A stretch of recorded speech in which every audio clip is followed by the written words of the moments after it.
2026火馬年，屬蛇朋友嘅運程點呢？一句話，火中取勢，蛇可化龍。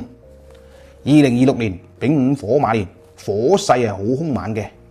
咁屬蛇嘅朋友呢，大家都知啦，蛇都係屬火嘅。遇強火就代表競爭激烈，有火灼蛇鱗、自焚自燃嘅意味。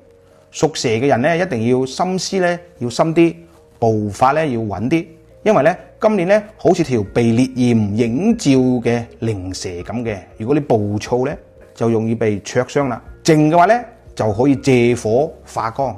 呢一年係屬蛇人嘅練心之年，上半年動盪好多，越急越容易出事。個心要穩，嗰啲鋒芒要藏住，做嘢要慢啲。下半年火勢慢慢退啦，貴人又到啦，機會又嚟啦，所以只要守住呢個心火，火就會照亮你。